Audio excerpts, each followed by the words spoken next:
Enzyme का classification करते हैं। क्लासिफिकेशन एकदम ध्यान से देखना। Classification of enzymes. एंजाइम दो तरीके के होते हैं। दो तरीके के होते हैं, इसको फिर से वापस से हम क्लासिफाई कर रहे हैं, देखना। एक होते हैं सिंपल एंजाइम,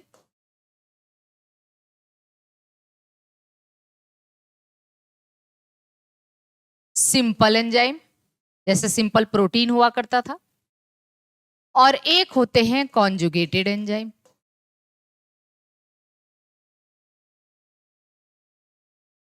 मतलब इसका मतलब क्या है बताइए? इसका मतलब यह है कि सिंपल एंजाइम में बस एंजाइमेटिक पार्ट होगा है ना, बस और बस एंजाइम पार्ट होगा। और कॉन्जुगेटेड है तो इसमें एंजाइम के साथ साथ कोई प्रोस्थेटिक ग्रुप होगा। इसको होलो एंजाइम भी कह देते हैं। इसको होलो एंजाइम्स भी कह देते हैं। अब देखते हैं, जैसे सिंपल एंजाइम में ओनली एंजाइम पार्ट, जैसे सिंपल प्रोटीन था, सिंपल लिपिड था, वैसे ही ओनली एंजाइम पार्ट मतलब ओनली प्रोटीन पार्ट होगा। ओनली प्रोटीन पार्ट होगा। एंजाइम प्रोटीन ही होते हैं, तो अगर इनका हम हाइड्रोलिसिस करेंगे तो हमें क्या मिलेगा? ओनली एमिनो एसिड्स मिलेंगे, क्योंकि केवल प्रोटीन पार्ट है तो बस एमिनो एसिड मिलेगा, कोई दिक्कत नहीं। जैसे फॉर एग्जांपल पेप्सिन, ट्रिप्सिन, ये सब सिंपल एंजाइम हैं। पेप्सिन और ट्रिप्सिन ये सब क्या है? Simple enzyme. लेकिन अगर हम बात करें होलो एंजाइम या कॉन्जुगेटेड एंजाइम की, तो होलो एंजाइम या कॉन्जुगेटेड एंजाइम का हम अगर हाइड्रोलिसिस करेंगे, क्या करेंगे? हाइड्रोलिसिस करेंगे तो हमें यहाँ पे दो पार्ट मिलेगा। कितने पार्ट मिलेंगे हमें यहाँ पे? दो पार्ट मिलेंगे। एक पार्ट हमें मिलेगा एंजाइम पार्ट या प्रोटीन पार्ट,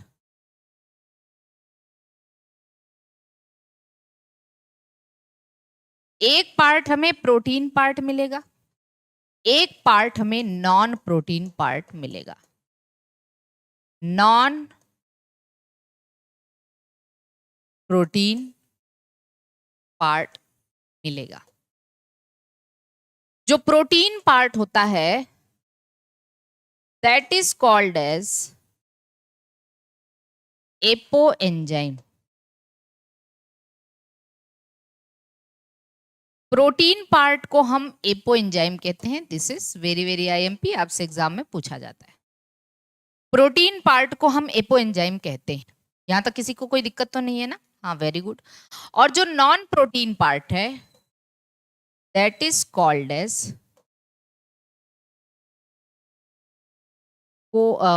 कोफैक्टर्स।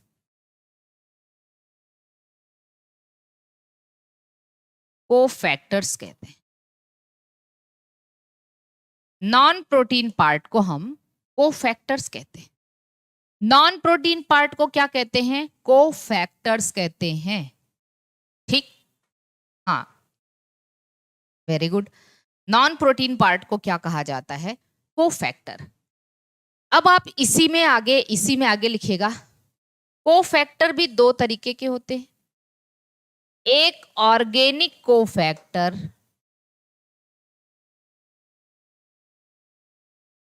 और एक इनऑर्गेनिक कोफैक्टर। ऑर्गेनिक कोफैक्टर और इनऑर्गेनिक कोफैक्टर। कोफैक्टर दो तरीके के होते हैं, ऑर्गेनिक और इनऑर्गेनिक। आप इसी में आगे नीचे अपना बनाते चलेंगे चार्ट, हम दूसरे पेज पे ले रहे हैं। ठीक है, एक सेकेंड।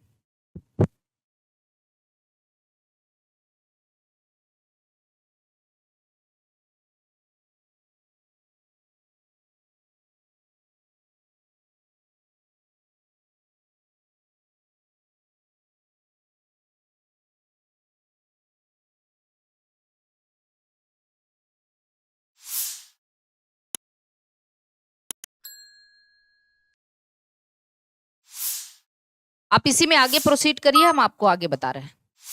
अब ये जो कोफैक्टर है, आप उसी में चार्ट बनाते चले जाएंगे।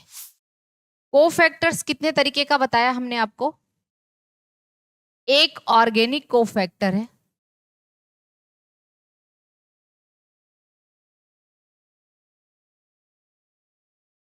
ठीक, कोफैक्टर ऑर्गेनिक भी हो सकता है और कोफैक्टर इनऑर्गेनिक भी हो सकता है।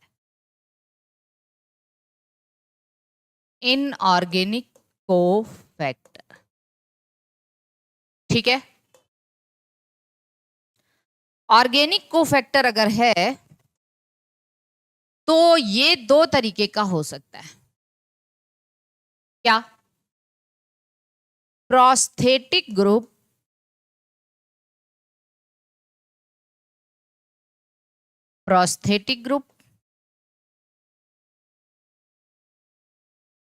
और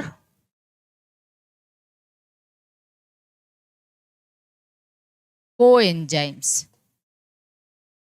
प्रोस्थेटिक ग्रुप और कोएंजाइम्स, हाँ, वेरी गुड। और इनऑर्गेनिक कोफैक्टर को हम क्या कहते हैं? Metal ions. इनऑर्गेनिक कोफैक्टर को क्या कहते हैं? Metal ion. तो पहले ये क्लासिफिकेशन समझिए आप। जो हमारा कॉन्जुगेटेड एंजाइम है वो होलो एंजाइम। होलो एंजाइम में प्रोटीन पार्ट और non protein part. Protein part को हम एपो एंजाइम और नॉन प्रोटीन पार्ट को कोफैक्टर कहते हैं।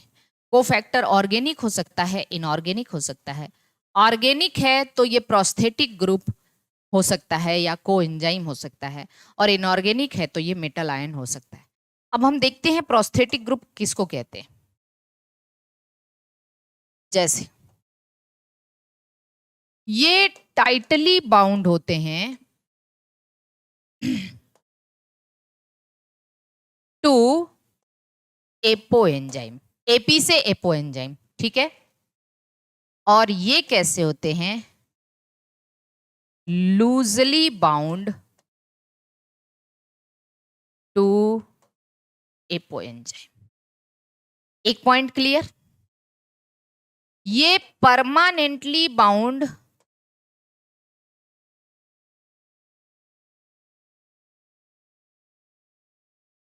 टू एपो एंजाइम, और अगर ये होंगे तो ये ट्रांजिएंटली बाउंड, ट्रांजिएंट का मतलब टेम्परेरी, टेम्परेरली, है ना, temporary bound to apo enzyme. पहले बताइए, इतनी बात सभी को समझ में आ रही है? फिर से बता रहे हैं प्रिंस जी, प्रिंसेस ड्रीम। हाँ, और ये कैसे बाउंड होते हैं? ये कोऑर्डिनेटली बाउंड, कोऑर्डिनेट बॉन्ड से bound to substrate as well as apo enzyme. Apo enzyme और सबस्ट्रेट दोनों से ये कोऑर्डिनेशन बॉन्ड के द्वारा बाउंड होते हैं। इतनी बात कितने लोगों को समझ में आ रही है? ठीक है। अब प्रोस्थेटिक ग्रुप का जैसे हम एक एग्जाम्पल लिखते हैं, जैसे इसका एक एग्जाम्पल आपके एनसीईआरटी में दिया है, heme. Heme is prosthetic group, heme is prosthetic group in peroxidase and catalase enzyme। Peroxidase और कैटेलेज एंजाइम में हीम प्रोस्थेटिक ग्रुप होता है। ये एनसीईआरटी की लाइन है, आप हमेशा समझना कि आप हमसे पढ़ रहे हो तो आपको एनसीईआरटी एकदम रटी होगी, ठीक है। जब आप कभी एनसीईआरटी पढ़ोगे तो देखोगे कि आपका सारा चीज एनसीईआरटी का भी कवर हो रहा है। हीम एक प्रोस्थेटिक ग्रुप है, किसमें? पेरोक्सीडेज और कैटेलेज एंजाइम में। और कोएंजाइम की बात करें तो कोएंजाइम के एग्जाम्पल अभी हम बताते हैं। Mostly coenzymes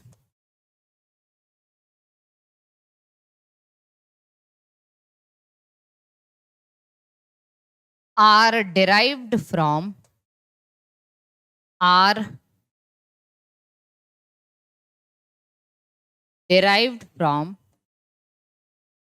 vitamin B complex. Coenzyme किससे डेराइव होते हैं? विटामिन बी कॉम्प्लेक्सेस से डेराइव होते हैं। किससे डेराइव होते हैं? विटामिन बी कॉम्प्लेक्स से डेराइव होते हैं। किससे डेराइव होते हैं? विटामिन बी कॉम्प्लेक्स से। Transiently bound to apoenzyme that is only during reaction. Only during reaction, ये जरूर लिख लेना। केवल रिएक्शन के दौरान ये बाउंड होते हैं और उसके पहले ये बाउंड नहीं होते। ठीक, तो अब चलिए, इतना लंबा क्लासिफिकेशन अगर आप इसे बहुत सही से कायदे वे में पढ़ते हो तो आपको बहुत सारे टॉपिक क्लियर हो जाते हैं। यहाँ पे हम आते हैं, फिर से समझाते हैं। जब आप कॉन्जुगेटेड एंजाइम या होलो एंजाइम को तोड़ते हो तो हमें दो पार्ट मिलेगा। दो पार्ट में एक प्रोटीन पार्ट हमेशा रहेगा जिसको एपो एंजाइम कहते हैं, एक नॉन प्रोटीन पार्ट को कोफैक्टर कहते हैं। अब ये कोफैक्टर ऑर्गेनिक भी हो सकता है या इनऑर्गेनिक भी हो सकता है। ऐसा नहीं कि सब में बस ऑर्गेनिक है, ऐसा नहीं कि सब में बस इनऑर्गेनिक है। अगर ये ऑर्गेनिक है तो ये प्रोस्थेटिक ग्रुप हो सकता है या कोफैक्टर। ऐसा नहीं कि प्रोस्थेटिक ग्रुप और कोएंजाइम दोनों साथ में होंगे, ये भी हो सकता है, ये भी हो सकता है। और अगर इनऑर्गेनिक है तो मेटल आयन होगा। ठीक है, मेटल आयन होगा। प्रोस्थेटिक ग्रुप हमेशा एपो एंजाइम से टाइटली बाउंड होते हैं, ये लूजली बाउंड होते हैं, ये परमानेंटली बाउंड होते हैं, ये ट्रांजिएंटली या टेम्पररी बाउंड होते हैं। वो that is only during reaction, जब रिएक्शन हो रही है तब। जैसे heme is a prosthetic group in peroxidase and catalase enzyme. और को एंजाइम्स मोस्टली डेराइव होते हैं किससे? विटामिन से डेराइव होते हैं। और मेटल आयन अगर है किसी एंजाइम में तो कोऑर्डिनेटली बाउंड होगा सबस्ट्रेट एज वेल एज किससे? सबस्ट्रेट से, या फिर किससे होगा? एपो एंजाइम से। अब आपसे बहुत बार क्वेश्चन पूछे जाते हैं। क्वेश्चंस क्या पूछे जाते हैं? इतना हो गया सभी का?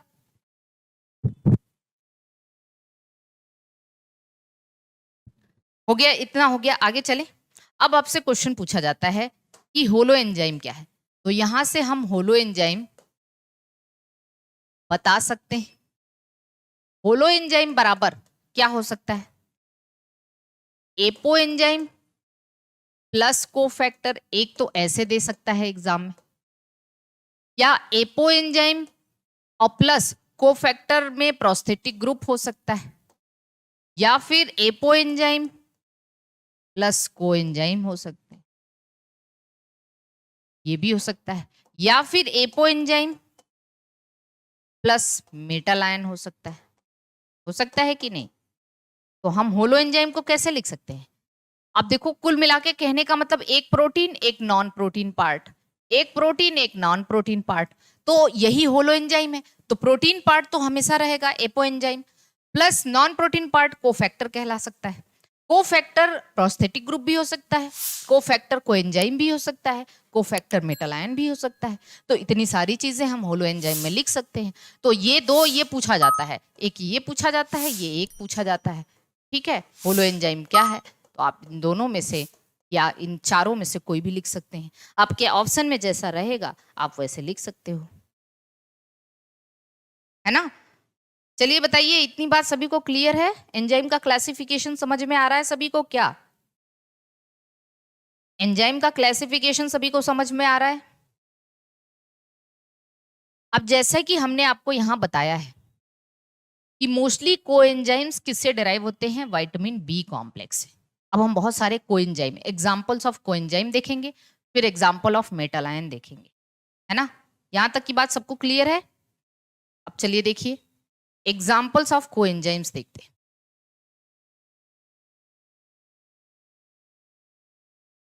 एग्जाम्पल,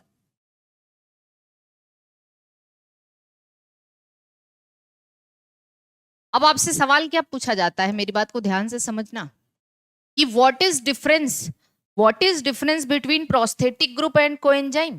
तो आप कहेंगे प्रोस्थेटिक ग्रुप टाइटली बाउंड होता है और कोएंजाइम लूजली बाउंड होता है एपो एंजाइम से, है ना। और व्हाट इज सिमिलैरिटी? तो दोनों ऑर्गेनिक कोफैक्टर है, दोनों ऑर्गेनिक कोफैक्टर है। ये परमानेंटली बाउंड होता है, ये टेम्पररी बाउंड होता है, ये सब डिफरेंसेस। ओके, डन है।